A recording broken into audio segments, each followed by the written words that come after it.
Should the concerns of others be held in as much relevance as our own concerns when making decisions? What do changes in mindset in one nation mean for the rest of the world? In my most recent research paper, I studied some of the causes and effects of the one-child policy on China as a whole. Today, we will be looking at the impacts of those effects on an international scale. As China considers a complete reversal on its one-child policy, which was implemented in the late 1970s and early 1980s, the consequences for the world could range from altering global economies to adjusting the current outlook on overpopulation. For political leaders, decisions that involve the concerns of an international stage, as well as one's own concerns in the national population, are the decisions that can make or break a reputation. Choose to help others, and you could be hailed as an international hero, but fail to garner positive attention, and you could just as easily receive public backlash. Now, in China, this is a particularly interesting situation because while President Xi Jinping is technically an elected official, he's not elected by our sense of the word, as he usually garners nearly 100% of the popular vote.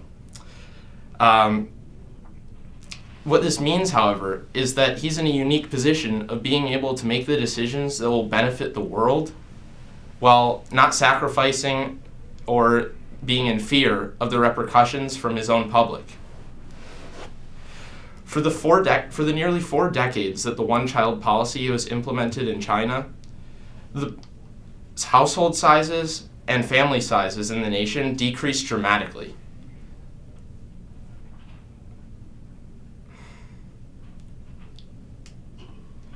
From multi-generational households with multiple children to couples who live alone or maybe only with one child, this means that the changes are drastic.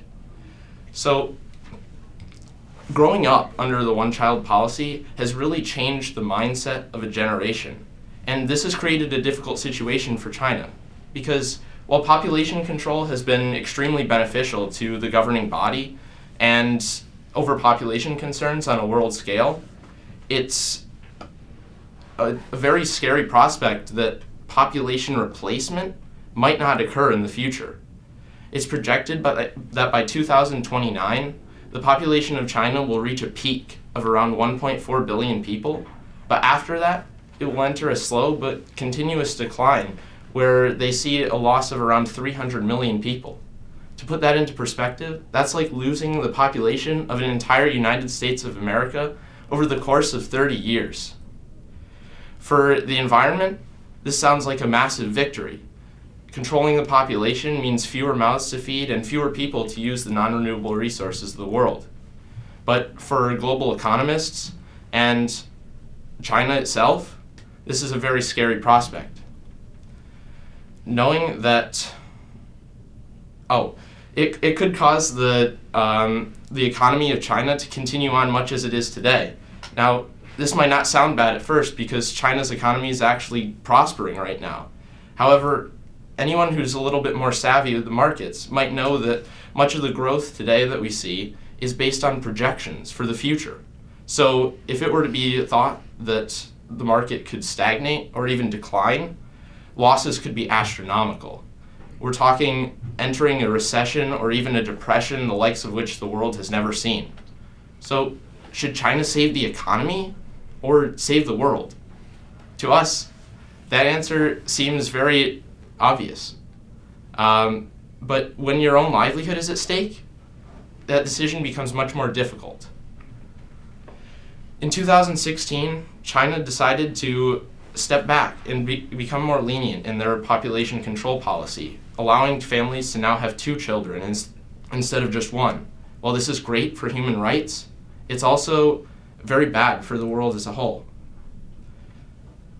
Because while economies can be controlled, an out-of-control population cannot.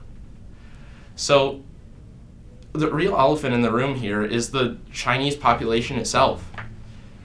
If ideals about family really have changed, it may not be the president of China or technological innovations, but rather the farmer in the northeast of China who really is the one that saves the world.